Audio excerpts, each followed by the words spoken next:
আমাদের এই জাতির কি কোনো আদর্শ আছে। শহীদ আব্দুল মালেক ভাই, যিনি এই শিক্ষার পক্ষে কথা বলতে গিয়ে ওনাকে নির্মমভাবে হত্যা করা হয়েছে।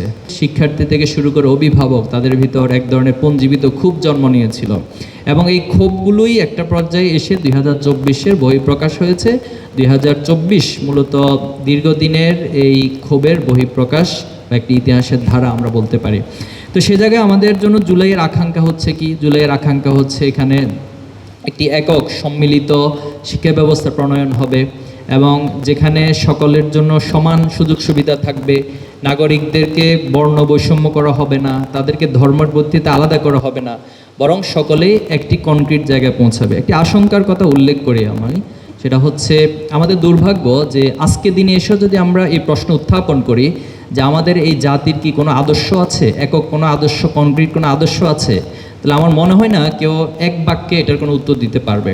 তো এটার অন্যতম একটা কারণ হচ্ছে আমাদের সংবিধানের রাষ্ট্রীয় যে মূলনীতির কথা বলা হয়েছে, একদিকে সমাজতন্ত্র বলা হয়েছে, আবার একদিকে গণতন্ত্র বলা হয়েছে, একদিকে ধর্মনিরপেক্ষতার কথা বলা হয়েছে, আবার অপরদিকে জাতীয়তাবাদের বলা হয়েছে। আপনি যদি খুব স্বাভাবিকভাবে এই মূলনীতিগুলোকে বিশ্লেষণ করেন, আপনি পাবেন যে এটা একটার সাথে কন্ট্রাডিক্ট করে। বাংলাদেশের একমাত্র স্মার্ট সিটি বসুন্ধরা এখন আরো নিরাপদ, আধুনিকতায় আরো এক ধাপ এগিয়ে।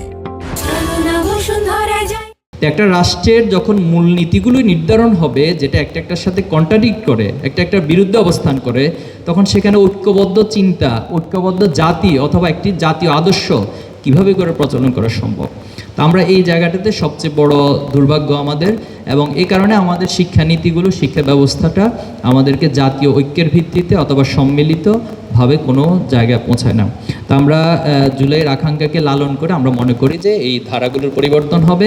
আপনারা অবগত আছেন যে গতকাল জাতীয় প্রেস ক্লাবে আমরা একটা সংবাদ সম্মেলনের মাধ্যমে ইসলামী ছাত্র শিবিরের পক্ষ থেকে 30 দফা শিক্ষা সংস্কার প্রস্তাবনা উপস্থাপন করেছি।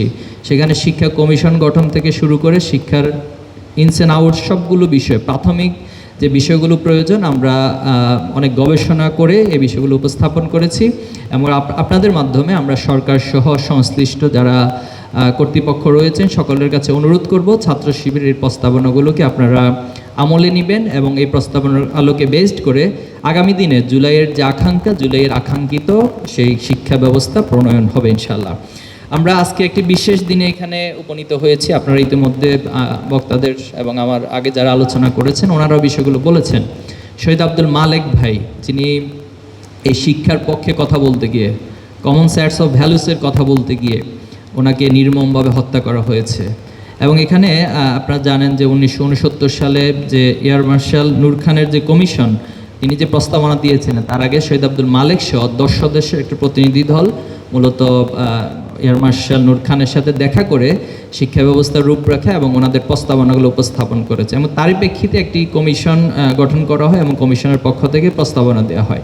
এই প্রস্তাবনাগুলো যখন ইসলামের মৌলিকত্বের সাথে যাচ্ছে, তখন এই ভূখণ্ডেরই কিছু সমাজতান্ত্রিক এবং ধর্মনিরপেক্ষ মতবাদে যারা বিশ্বাসী, তারা জনমত যাচাইয়ের জন্য একটি প্রোগ্রাম আয়োজন করেছিলেন এবং সেই প্রোগ্রাম 2রা আগস্ট 1969 ঢাকা বিশ্ববিদ্যালয়ের National Institute of Public Administration, NIPA, যেটা বর্তমান ব্যবসা শিক্ষা অনুষদ বর্তমানে আছে, সেখানে হয়েছিল।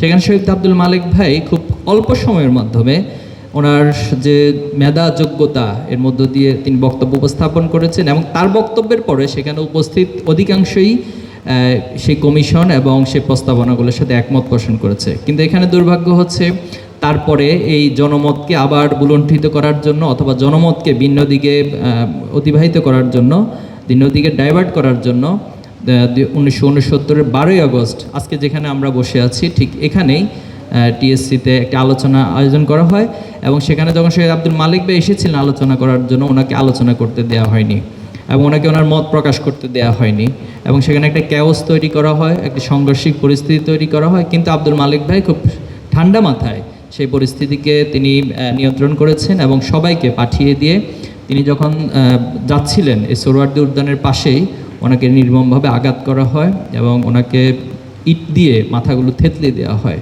এখন আজকে যদি এসে আমরা কোশ্চেন করি কেন, এর কারণ কি ছিল, নিঃসন্দেহে মত প্রকাশের কারণে হয়েছিল। আজকে যারা আমাদের এই সমাজে আপনারা দেখবেন বিভিন্ন মতবাদ নিয়ে তারা মত প্রকাশের স্বাধীনতার নামে অনেক বেশি সোচ্চার অবস্থান ভূমিকা পালন করতে দেখা যায়, অথচ তাদের হাত ধরেই এই ক্যাম্পাসের সবুজ চত্বরগুলো রক্তে রঞ্জিত হয়েছিল। তো আমরা এটা বিশ্বাস করি শহীদ আব্দুল মালেক ভাই যে জন্য জীবন দিয়েছেন, ওনার যে আদর্শ, সেই আদর্শকে তারা হত্যা করতে পারেনি। সেই আদর্শ যুগ যুগ ধরে এই সমাজ, এই রাষ্ট্র এবং এই জাতিসত্তার যারা প্রজন্ম তৈরি হবে তারা ধারণ করবে।